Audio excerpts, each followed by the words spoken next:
The Secrets of Technology is brought to you by the StarQuest Production Network and is made possible by our many generous patrons. If you'd like to support the podcast, please visit sqpn.com/give. You're listening to The Secrets of Technology.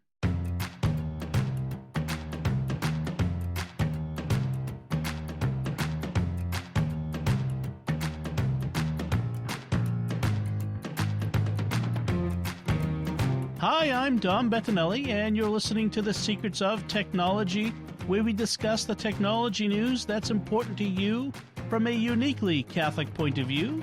And joining me today on the panel are Joanne Mercier. Hi, Joanne. Hi, Dom. And Jack Barazzini. Hi, Jack. Hey, Dom.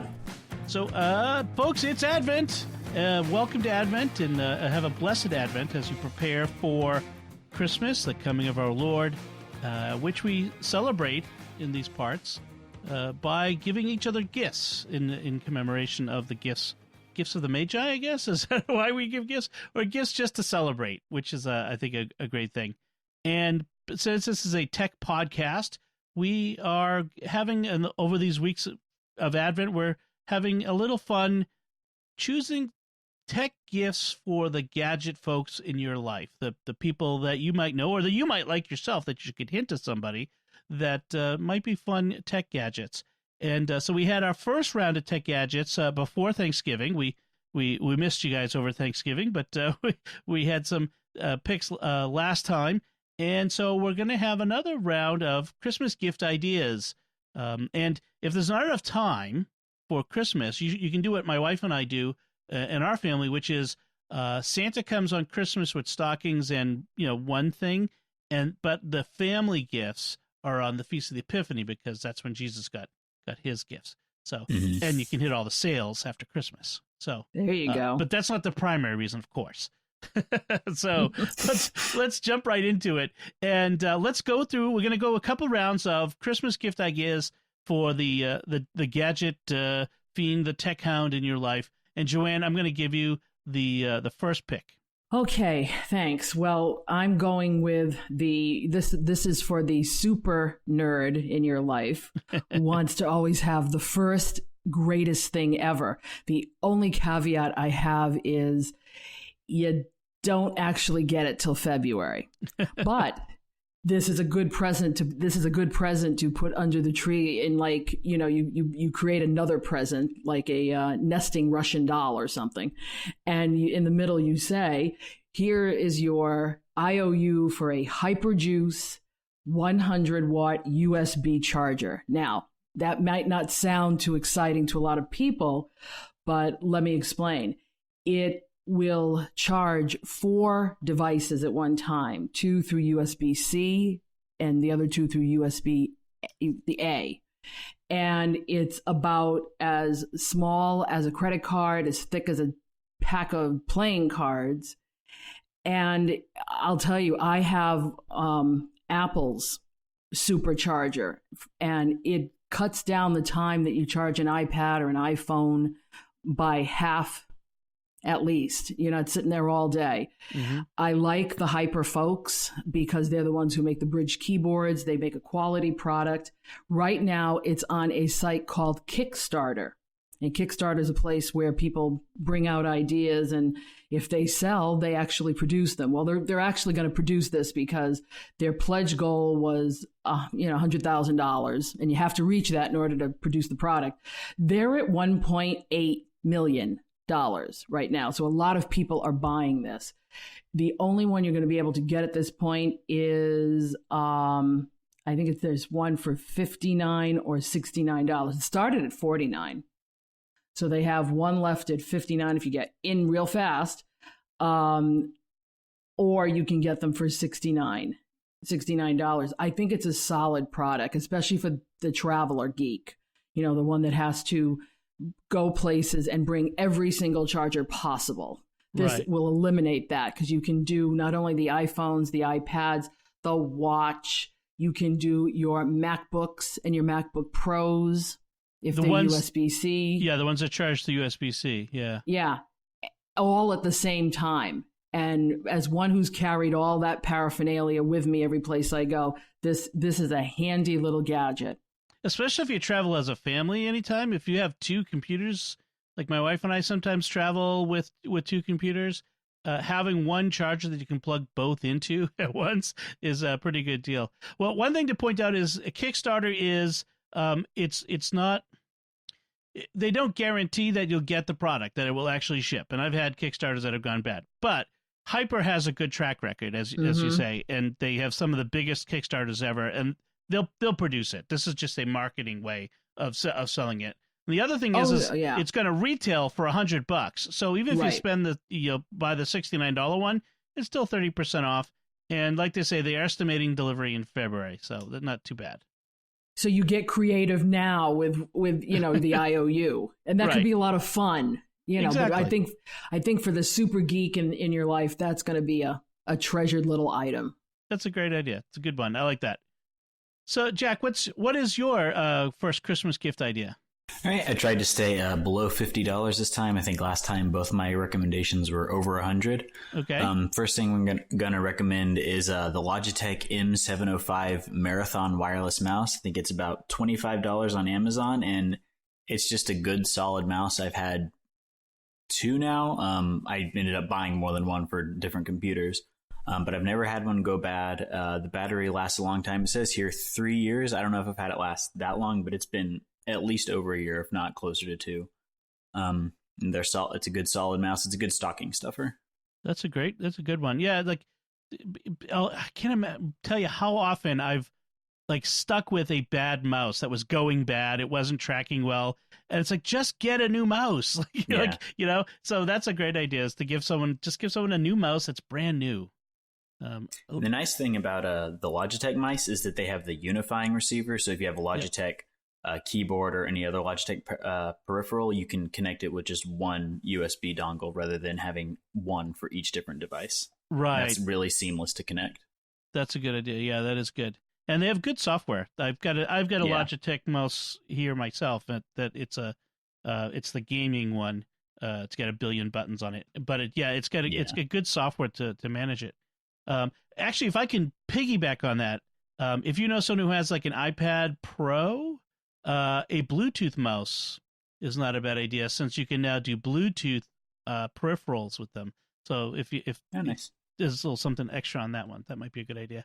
Good. That is good. So my first pick is for the kids in your life. Now, last time it was Thomas who was recommending this electronics discovery kit, and it was a little more advanced. It was more real electronics involved. This is a bit more basic, and in fact, we mentioned it at the time. It's called Snap Circuits, and what it is it teaches the principles of electronics and electricity and current without having to run wires and do an actual breadboard.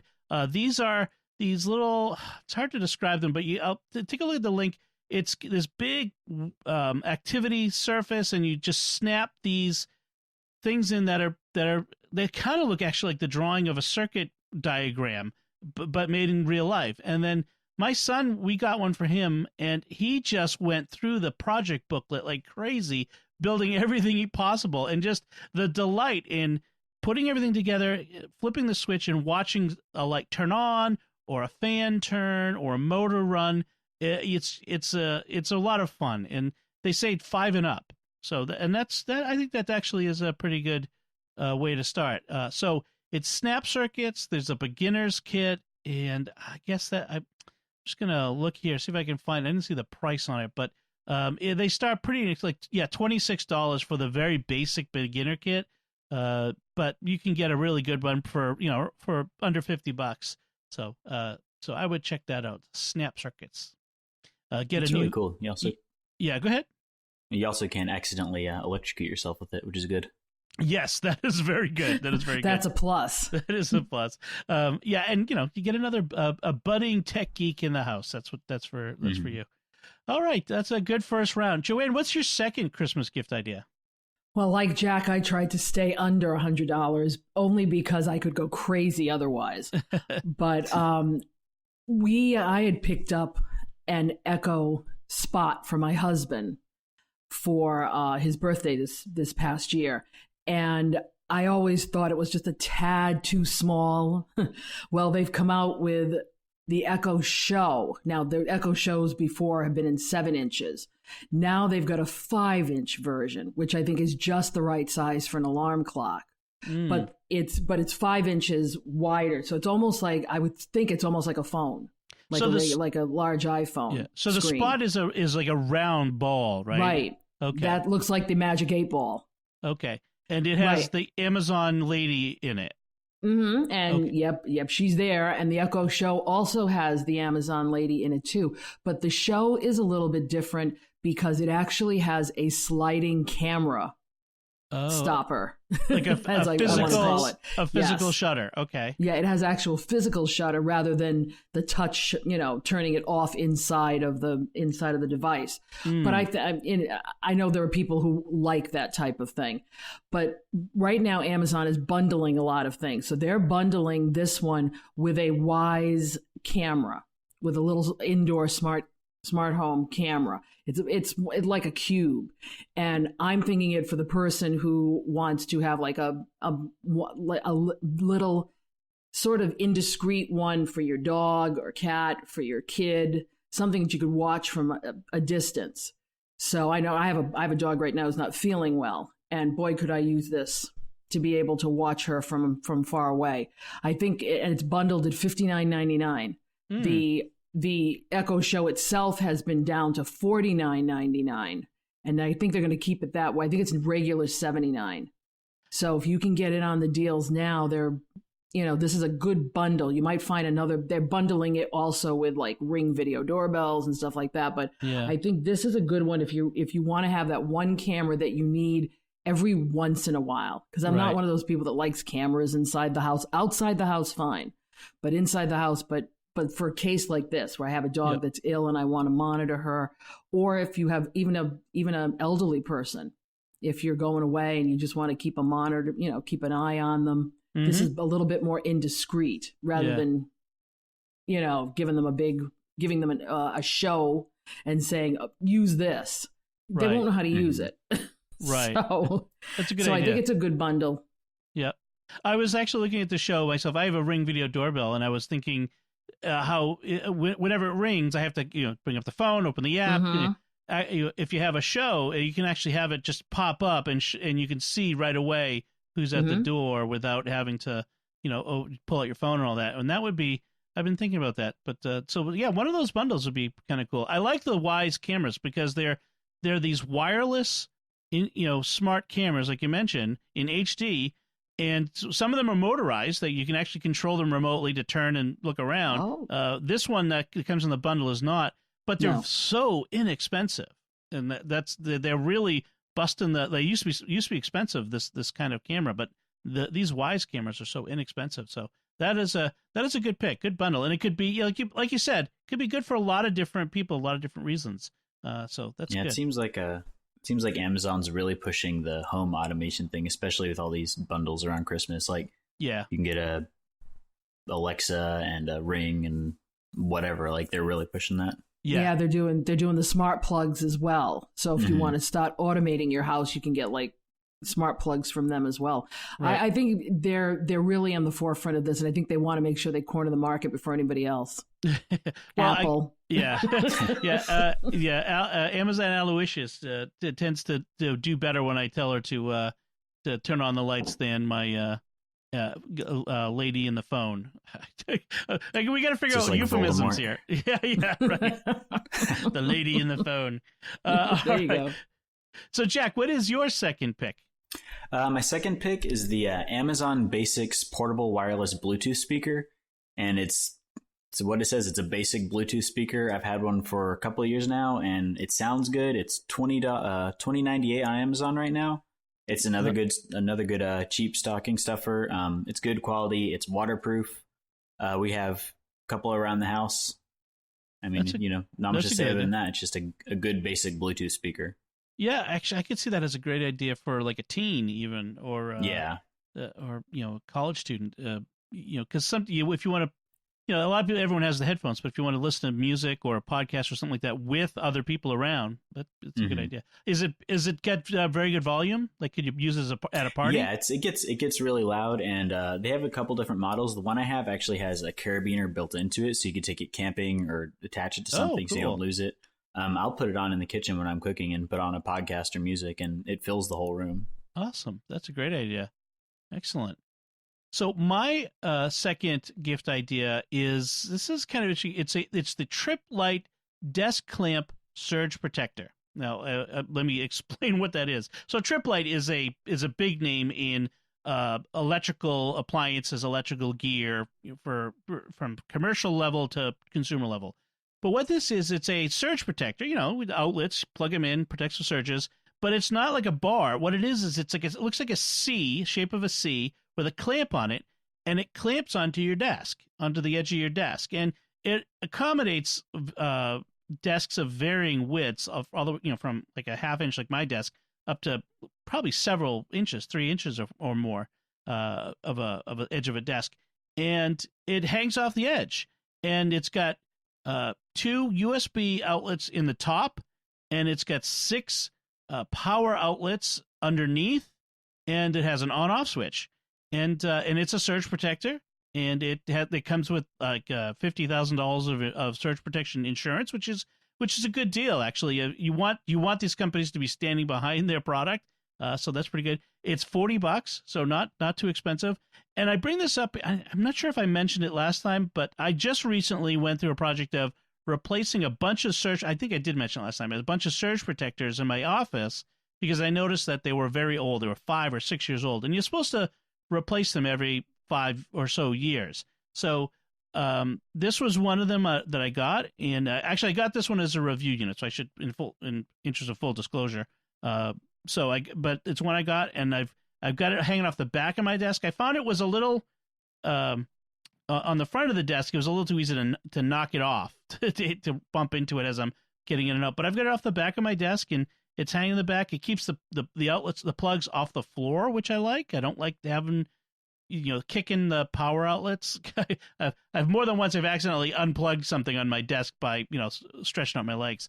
So, this is a nice gift, a nice practical gift to give somebody, but kind of different. It's not just a surge protector. It's a little different, and it's kind of clever, and yet it's very practical. So, that's mine. I will suggest. Now, all of these, we'll have links to all of these in the show notes on sqpn.com/technology, and in your podcast player app. They should be in there as well. So you can check those all out. And the ones from Amazon is shipping. I think they're even with their Prime. It's like if you order, like right now as we record, it's a Wednesday, and I was seeing Monday ship days that you could get it by Monday. So you've got some time. And then that hyper juice, put a card in underneath the tree. That's for the creative people. yes. So we've got a variety of different things here that for you, and you can see these. Well, and then you can go back and look at from last time the links to the gift ideas we had then, and then we'll have some more gift ideas for you next week. So hopefully that will be some good ideas for you. This is Dom Bettinelli, CEO of SQPN, with a special message. The StarQuest Network is fulfilling its mission to explore the intersection of faith and pop culture, and in the past year we've reached stunning new heights. Our programs are reaching broad new audiences with a message that helps us discern good entertainment, make sense of the world, and share the gospel with others. We continue to launch new shows and bring back great shows. We just relaunched Secrets of Star Wars, which comes at the perfect moment to capture the excitement over the new show, The Mandalorian, and the climax of the new Star Wars movies. The support of our audience is vital to this work and has helped us grow closer to meeting our financial obligations. For that, we are very grateful. But we still need to close the gap. Every new gift extends our deadline, but until we eliminate our deficits, the future of StarQuest and your favorite shows remain in question. This is why it's crucial we hear from you this Advent and Christmas, the time when nonprofits receive most of their support for the year. If you're already a supporter of StarQuest, we are very grateful, and we ask you to prayerfully consider increasing your support at this time. If you are not yet a supporter, please become one now. We urgently need your help, and every gift counts. Could you give $15 or even just $10 per month? That lets us provide more than 40 hours of professionally produced shows with compelling content. We have special thank you gifts for donors at several giving levels. If you are a business owner or just want to provide a leadership level of support, we now have a special giving level for sponsors, like in public broadcasting. For $500 per month, you or your business can sponsor one of the shows on our network. Listeners will hear a message in every episode thanking you for your sponsorship and giving your website. We'll also have your name and link on the SQPN webpage and in the show notes of every episode during your sponsorship. Whatever level of support you can offer, whether large or small, please show your support for SQPN this Christmas, and remember that your gifts are tax deductible. Just go to sqpn.com/give. That's sqpn.com/give. And may God bless you and yours as we approach the celebration of our Lord's birth. So let's move on to our second segment. And this one, people, you may say, "What? How is this technology?" But really, technology is involved. And this is about these new plant-based meat products. You may have heard of the Impossible Burger, or Burger King is selling it as the Impossible Whopper. I think White Castle is now selling the Impossible Slider. There's another company called Beyond Meat, and they have sausages, beef, and these sorts of things. And these are all plant-based meats, and they're different from the veggie burgers of the past because they say, and I'll be honest here, I haven't tried it yet. I'll ask you in a second if you have, but so they say that it chews like meat, it's got the texture of meat, it has the smell and flavor and taste of meat. So it's a way of eating meat without eating meat, shall we say. So first I'll ask, have either of you tried any of these, Joanne or Jack? No, I have not. I tried the Impossible Whopper from Burger King, and it was okay. It wasn't terrible, but it definitely wasn't meat. Okay. Have you ever had a veggie burger before? Was it better than that? It was... I don't even know if it was better, because the veggie burgers I've had, I think it was Morningstar. They make like a chicken patty, and I had one of those one time, and didn't taste like chicken, but it tasted good. Like it was kind of crispy, and it had like a savory flavor. So it was a good sandwich topping. It wasn't really meat though. And the Impossible patty just kind of tasted, it was very runny and it didn't hold together like meat holds together. Yeah. And very loose. Tasted, yeah, it tasted kind of like meat. It had like that charbroil flavor you're going to get from Burger King, but it just was not really a comparison to meat. And I don't really see how someone could do a blind test and not pick up on that. Interesting. There are some. Yeah. Go ahead, Joanne. I was going to say, I've had like black bean burgers or veggie burgers before, and I know that that's what they are, you know, and I choose to eat them because of what they are. This sort of kind of is almost like an imposter. You know, it's like it's supposed to be meat, but look, I'm a carnivore. If I feel like having a burger, you know, in my diet, I have a burger. Yes. But there are certain styles of hamburger out there that are loose meat burgers. So I suppose this would be like that. But that's not like any of the big chains. They don't do that. Yeah, it was more just kind of mushy. It wasn't really like ground beef, really. It was just kind of a weird mushy patty. Interesting. So there's an article from Catholic News Agency that talks about these Impossible Burgers, these plant-based meat products, and their ethics. And so I thought it would be a good chance for us to talk a little bit about this. And one of the things that said, you know, the two main questions are, what some people say that because of the environmental costs and other costs of eating meat, and some people include the cost to the animals themselves, that if we are given an alternative, we should take that instead of continuing to raise and kill animals for food. So to quote Commander Riker, we should no longer enslave animals for food purposes. That's right. That's well, right. there you go. Come on, Commander Riker. I know you've had a steak or two. Right. So that's the one argument. What do you think of that? So, like the article. I mean, first let me quote from the article. They talked to a professor of moral theology at the Catholic University of America, Dr. Joseph Capizzi, who says there is no, in his opinion, he doesn't think that the consumption of products so dependent on technology are superior to the consumption of animal products, but that we need to consider, he goes on to say that we need to consider all of the ethical issues involved in the production of foods, which include not just the environmental impact, but also the ways technologies might distance the human being from creation. So it's an interesting perspective. What do you think of the ethics of eating meat versus the opportunity to eat a plant-based meat? What do you think? I think that with a lot of things, it goes back to good stewardship. Like, I think that you have a lot of these mega farms. Like where I live, actually, we have a big problem with Tyson coming in and buying up these big areas of land, I almost said huge tracts of land,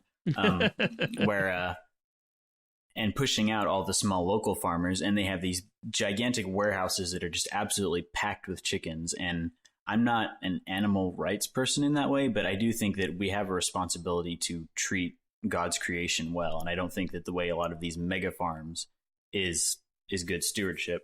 So what I like to do is, and it's hard when you don't have like a ton of money because it's more expensive, but supporting local farmers and like farmers markets. Right. It's not only is it you're helping the local economy, it's better for you because there's not all the preservatives and antibiotics they pump in there. And you're not supporting these massive farms that come in and just destroy the local economy and ruin these local farmers' lives. Right. And they use a lot of these pesticides and all these various things that aren't good for the people. Never mind the animals. And I agree on the farmers market. I might have mentioned before on one of our podcasts that my family and I, we go to a local farmers market that is in operation near where we live from May to November, and we get as much as we can from there. But you mentioned there's a cost factor. I mean, of course, those farmers are worth every penny that they earn, but it's still more expensive for them to produce this stuff this way on the small scale than it is for these big companies. And so we are budgeting, for most people, not just my family, for most people is based on these big supermarket, big agribusiness ways of economics. And so to shift to, okay, so we need to, I want to buy this ethically grown lettuce and these ethically raised chicken eggs, and it's 3 times more expensive, and it's hard when you're raising a family of 5 kids, a Catholic family. So that is a tough area to navigate of ethics. Joanne, what do you think of this ethical question? Well, I agree with Jack about the free range versus commercialized. I do, and I understand that where I am in life, a little older, no children, we can kind of afford going into the more organic range. It's not fair to be taking advantage of people because they can go that way. So I try to go back to Genesis, where, God gives Adam, dominion over all this to be good stewards. And I think that's where we need to go, to be the best steward that we can of all of this. So if we can go the organic route without breaking the bank, fine. If we have to, go another route, then kind of mix it up between the meat and the veggies and other things. But what concerns me, I think, is trying to create something to mimic something else, and then you're not sure what's in this stuff.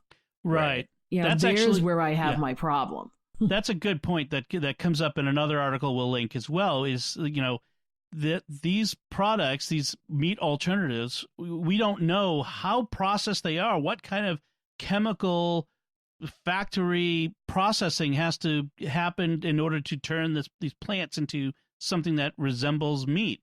What's in it? We don't know. What kind of chemicals are used? Those are some more important questions.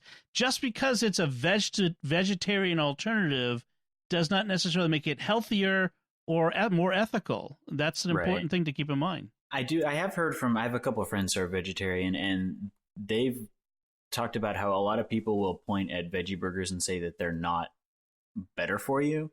And the point they'll raise is that they're not necessarily looking for it to be better for them. They just want something that's not meat. So I think that is an argument against worrying about how healthy it is for you. Because like if you're going for a bacon cheeseburger, we're not really worrying about the health, to be honest. Right. So I have heard that argument. I think there's plenty of good ways to cook vegetables where they still taste like vegetables, and I'd rather just have that if I'm not going to be eating meat. Right. No, I agree totally with that. And I also have a friend who's a vegetarian, unfortunately not by choice. Meat to her hurts her body. So she hasn't been able to eat meat for years, and she gets real creative with tofu and all kinds of other things. And even she's looked at this and said, I think I'll stick with my tofu. There is another professor or theologian who's mentioned in this Catholic News Agency article, Charles Camozzi, who says that these new technologies and new products make it harder for American Catholics to justify eating meat. He quotes the Catechism as saying that we have a moral duty not to cause animals to suffer or die needlessly. Therefore, we have this stuff, so we should eat that instead. I think that's an oversimplification, I think, of the various factors that go into this complex equation of what is it that we're eating. And I'm very interested in Dr. Capizzi's point about if technology takes us and something that you mentioned, Jack. This technology takes us further away from creation to something that's much more of a manufactured product. And I think there's a moral or ethical factor in that. I think you could argue that an animal that is well treated, like you raise a cow, treat it well, and then you slaughter it painlessly or as painlessly as possible, I think that's much more in line with the natural end of that animal's purpose than it just living in a field not doing anything. Right. Yeah, I agree with that. And then there's the interesting question. This is the question that the Catholics are always raising, it seems, when it comes to what can we eat and when. Here we go. Can you eat an Impossible Burger or a Beyond Burger on Ash Wednesday or Fridays in Lent when we are obliged to abstain from meat? And so they get an answer from this one Father Thomas Petrie, Dominican, who's at the Dominican House of Studies, who says no, you can't. Yeah. What do you think? Of this question? No, you can't, because what you're doing is you're trying to skirt the system. Right. And that it's all about intent. When you are not eating meat on Fridays during Lent or during the whole year, it's as some people do, the intent there is penitence. And you're giving up something for the better good of something else. So, hello, if you think, well, now I can have an Impossible Burger, and still satisfy that. No, I'm sorry, that ain't wrong. You just can't do that. A technicality. No. I mean, frankly, you probably shouldn't be eating lobster or shrimp cocktails either. I mean, the church doesn't say that we should eat something gross or something unpleasant. I mean, you could have a nice piece of fish, but the idea is the simplicity and the intentionality of giving up a good for a lesser good or another kind of good. It's like giving up something. Now, if you think Impossible Burgers aren't good, then maybe it is penitential. For me to eat. Yeah. All right. So probably maybe if you're a vegan or vegetarian, eating an Impossible Burger during Lent because it seems like you're eating a meat burger might be a penance as well. So yes, so I agree with Father Petrie on that one. All right. So maybe we can move on to our next segment. And folks, we do want to hear from you, by the way. We want to hear from what you think about this question of the Impossible Burger. Have you tried any of these plant-based meats? Are they good? Do you like it? Is it a good alternative? And what do you think of these moral and ethical questions? And whether it's okay to eat it when you're abstaining from meat. We do want to hear your opinions on that. So let's move on to some quick headlines that we've got here. One is on this question of drones. There's an article that talks about how the U.S. Justice Department is tightening the rules on drone use in government by government agencies, and which is very interesting. But there's a broader question, too, of just drones use in general, should we be concerned about the growing number of drones that are flying around? What do you think about this? Like just in general, because there are private drones, that people buy for themselves, and then there are these commercial uses that we got coming up, and in law enforcement stuff. What do you think just in general about the growing use of drones by the public? I think there's going to be a lot of growing pains as with any new technology, but I'm not overly concerned about it. I just actually saw an article too. This is a bit tangential, but it was talking about self-driving cars, and it was very doom and gloom, and it really got into like the ethics of self-driving cars. And it came off to me more like the person didn't really understand the technology. And I feel like a lot of the worries about drones, like I think there are legitimate worries, but I think those are more underlying issues with government overreach, not the specific technology. Okay. What do you think, Joanne? And I think I'm more concerned with having a whole bunch of these things in the air. Right. Now look, I admittedly don't know a lot about drones, but I know that kids fly them. The weathermen fly them.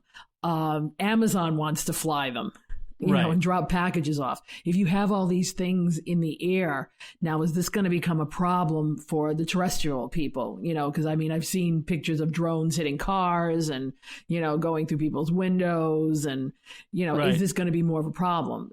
Can people learn how to fly these correctly? Well, because go ahead. Yeah, there is right now, there is a requirement, the law, that drones that fly above a certain height or fly beyond a certain distance from the operator, and it's very restrictive. You have to get an FAA certificate. You have to pass an FAA certificate test, which that and $5 will get you a cup of coffee. It's like it's a test. It's not like a driver's license. You have to prove you can you prove to an inspector right there in front of you. But they are thinking about this sort of stuff. But there's an issue that you bring up, which is, Amazon wants to fly them. Your neighbor's kid wants to fly it. The cops will be flying them. The postal service, you'll be Uber Eats will be delivering food with it. Are our neighborhoods going to just be a constant buzz of drones overhead? I mean, what kind of quality of life issues are we going to have from all of this stuff flying at fairly low altitude over our neighborhoods? I mean, I'm concerned about that little bit there. Never mind, the question of the cameras glancing down into your yard and in your windows at any time. Those are some concerns I have. Well, you just need that dog that wrecked all the Google the Google film. We need one of those to run around. Yeah.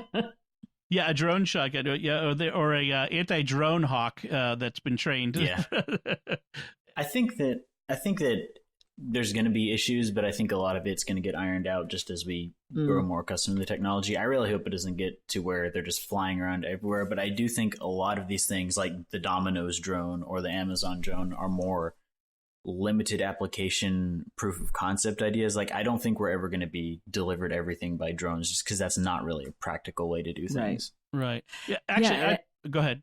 And it's not that I don't like drones, I'm just I want to see if there's good to this other than some kid driving it into your house. Then let's not regulate it, but let's put something in the box that says you need to go get this license, or you need to learn how to fly this before you do it. Because I've heard so many stories, even Leo Laporte, who kept sinking his in the ocean. I mean, you got to learn how to fly them in order to make them useful. Well, I think this is why we'll have autonomous cars before we have flying cars, because an autonomous car will crash into something, but a flying car is like an airplane crashing. I mean, it's a whole different ball. You can survive a car fender bender, but not a plane crash. Not in the same way. And I know for a lot of those smaller, like hobby drones, if they land on something, they don't cause a lot of damage. But if you're getting one of the bigger drones, like where I used to work, we had this carbon fiber octocopter. Oh, yeah. Like eight propellers. It was a big old thing. It probably weighed like 30 or 40 pounds.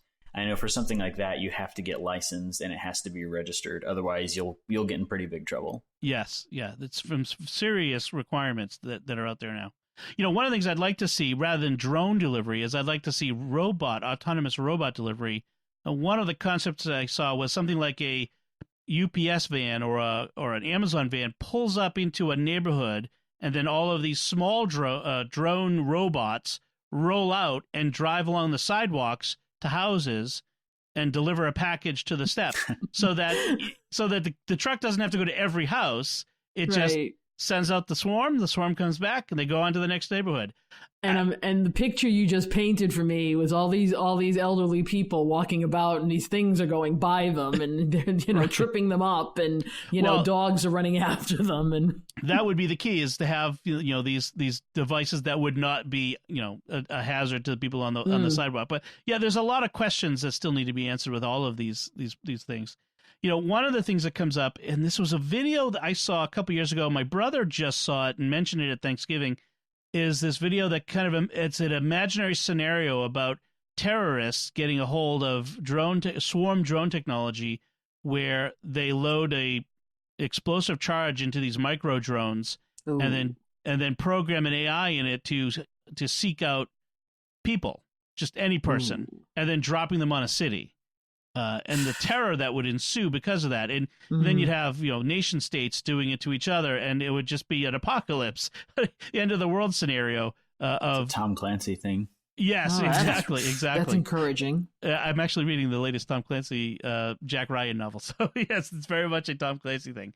But so, I mean, these are the sort, we have to be concerned about the right use of these things. If criminals or terrorists or bad nation states, like bad actor nation states, use these drone technology we need to have a defense against them, and we need to, our country and our law enforcement needs to develop defensive, anti-drone technology, and we need to make sure that we are ahead of that at some point. So, does that have I struck fear to your heart on that, or was it something you could have imagined before? What do you think of that? I think that any technology humans develop, we'll find a way to kill ourselves with it. So same thing with airplanes, same thing with cars. I mean, right. Cars became tanks and airplanes became bombers. And yes, that's true. This is true. All right. So with that little bit of dystopian pleasure, let's move on to something more pleasant, like Facebook.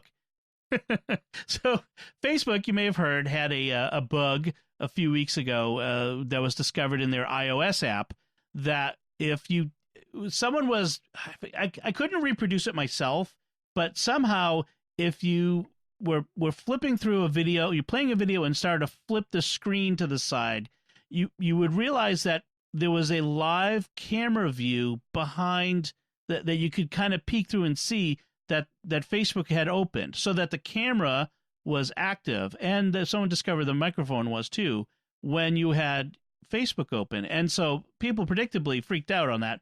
Oh no, Facebook has our camera and microphone active all the time whenever the app is open, therefore they're spying on us. So Facebook's explanation is, no, we just we had a bug in our in one version, this is what they said, that would incorrectly launch in landscape mode, that would cause the app to partially navigate to the camera screen adjacent to the news feed when users tapped on photos. I just really can't believe that a company that's based solely on harvesting people's information would do something like that. Right. So that's the question: is Sure. do you believe that it was an inadvertent bug, or do you think this was a surreptitious way of gathering information? What do you think? I wouldn't even venture Jack to try to thinks, guess that one. I don't know. It could be either. Right. I didn't know about this. So when I read this was the first time I'd heard about it. But it doesn't surprise me. It wouldn't surprise me if that was something that they planned on doing, or it wouldn't surprise me if it was a glitch. It's just the age we live in now. Yeah, it could be either or. Might have been we'll fix that later kind of thing until someone noticed it. Right. There was a bug, or not a bug. This was a bug implies that it was unintentional. They had a programming thing, a hack that they did a while ago, several years ago, where they would play a silent audio file in order to keep the app alive in the background when you weren't using it, so that when you launched the app again, it would come up faster than it normally would, because their app is a giant bloated mess of programming code. So rather than make their code better, they came up with this surreptitious little trick that kept the that would drain your battery. In fact, the app was a notorious battery drain, and that's why a lot of people switch to using just Facebook in the browser if they were Facebook users. But so it doesn't surprise me that this sort of stuff is creeping up. They've been known to have very poor programming practices. So whether it's intentional or not, it doesn't surprise me. That's for sure. I just assume that most devices are always spying on us at this point. Yeah, I agree. Yes, that's right. That's why I have the flip closed on my webcam on my computer, and I always, turn the stuff around and all that sort of stuff. Just I have to assume Sticky it. notes. Yes. Tinfoil. I wear my trusty tinfoil hat. And see, I don't do any of that. I just figure, go ahead. I've got nothing to hide here, folks. Nope, it is not. Well, speaking of social media companies behaving badly, let's go to the other one, Twitter. Twitter admitted recently that they allowed marketers to access the phone numbers that you use to set up your Twitter account. So when you set up your Twitter account, you have to give them a telephone number, and you needed to enable two-factor authentication. That's supposed to make you more secure. But instead, what they did was they allowed marketers to verify who they are. Let's see, how they do. There was something else that they were doing with the advertising profiles, but they were using letting them match our information to our phone numbers on our account, and that gives a lot of information about who you are to people, because the more data that these companies can acquire on you, the more they can correlate things. So if they see this number out somewhere else, they know that that's this Twitter user who is this person, and now we've made this chain of data back to who you are. So what do you think of this little thing that Twitter has now said that we're not going to do it anymore because we've been caught, basically? What do you think about it? I think it's the same thing with Facebook. Like, we are not the customers, we're the product. Right. And it seems like a lot of people don't understand that. Like, every so often you'll see that thing going around on Facebook where if you copy and paste this, they'll not own your data. And it's like, whatever you agreed to in the EULA is what you agreed to. Right. There's nothing you can paste into on your social media. No bit of legalese that you can put on there that takes away the rights you've already given them to your data. That's for sure. And that they keep updating, and you don't read every time it comes by. Right. But but going back to this article, that's one of the reasons why I had a Google Voice number, because that's what I was using, because I didn't want to use my regular cell phone number. So I would use the Google Voice number to set these things up. So does it surprise me? No. Will they keep doing it? Probably. Because again, we're not the consumer, we're the product. In an upcoming episode, we're going to talk extensively about two-factor authentication and setting it up to be more secure. But one of the lessons from this here is two-factor authentication that relies on sending you a text message to your phone is not as secure. It's a little more secure than just a password, but it's not as secure as using a freestanding authenticator app that is generates random codes every 30 seconds. That's a much better two-factor system. But this is what Twitter has been using, is a system where it texts you the second factor to your phone number, and by giving that phone number, you've opened yourself up to this ad targeting situation that they did with these marketers. But also, it makes your Twitter account less secure anyway. Google uses it too. Google uses the same thing. Well, they use Authenticator, but they also have an option a new option I noticed recently, where instead of using the Authenticator, where you enter in the 6-digit code that's generated by the app, you can have it where you open up the app, a Google app, whether it's the Google search app or Gmail or Chrome in your phone, and it will say, hey, you just tried to sign in at this location. Was that you? Say yes or no. I don't know. I mean, I think they're relying on the fact that most phones now require no one has a phone that doesn't have a passcode of some sort anymore. I don't think. I don't think you can. I don't think even you can set up a phone without it anymore. You can't do it on the iPhone. No. Yeah.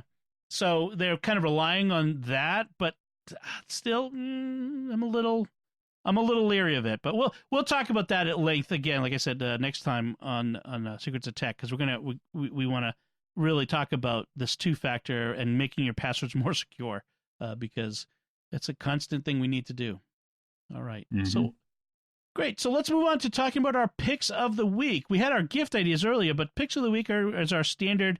Can be just about anything technology related. And this time I want to give you the first pick this time. All right. Well, I figured since it's beginning of Advent, it's the beginning of the new church year, it's a good time to up your prayer life, get back into that, which I know I definitely need to do. I'm going to recommend the Laudate Catholic app. It's on Android and iOS, and maybe Windows Phone if that's still a thing.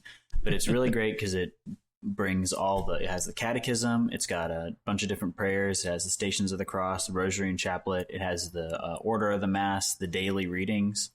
It has links to, I think, all the Vatican documents, the full Catechism of the Catholic Church. It's a good all-around Catholic app to have. It's got everything, and it's been around for a long time, too. Yeah, it's a really good... I've been using it, actually. It has Advent wreath prayers that I've been doing with my family. Oh, nice. We do it at dinner every night. We light the Advent wreath and say the prayer. I do have one minor nitpick. It's that the on the Latin prayers icon, it is the Cairo, which is Greek. So, small detail. Yeah, but for anyone who's into Latin, that's got to be a glaring error every time you see it. That is a good point. Yep. A good catch on that one. Yes, I will heartily endorse your pick. That is a good pick, and it's free. It is very good. Yeah. Mm-hmm. Joanne, what's your pick this time? Well, I've gotten back into writing again. And I play with writing every once in a while. And a while back, I had bought, on the recommendation of a few people, an app for my Mac called Scrivener. And it was big and huge, and I think it was very daunting for me. So I just kind of stayed in Word and did my writing. But as I'm getting older and need a little bit more prompting and also, need a little bit more proofing of what I write, I've decided to pick it up again, but this time I got it as an iOS app. And it's much, much easier on the iOS to deal with than it is on Mac, for me anyway. So that's my pick, is the Scrivener iOS app. They do have it as, I believe, Android. It's $20 in the App Store. And it really does help because it allows you to do things like cork boards. You can put little ideas in little places and break them up instead of just writing. Right. I find that it's a lot easier to help me gather my thoughts. And even though I have Evernote and all that other kind of stuff, this is for writing. It's specifically for doing, whether it's novel writing, whether it's history, genealogy writing, or wriring for work. Academic writing, yeah. And it will help you format your writing for you. Yes. Because a lot of these have very specific formats. Like if you want to write a screenplay, you've got to follow the screenplay format. Yep. I've had it for a long time. I haven't done any big projects with it yet. I've always wanted to write a novel, and I got as far as writing a long fanfic once many years ago, Star Trek fanfic.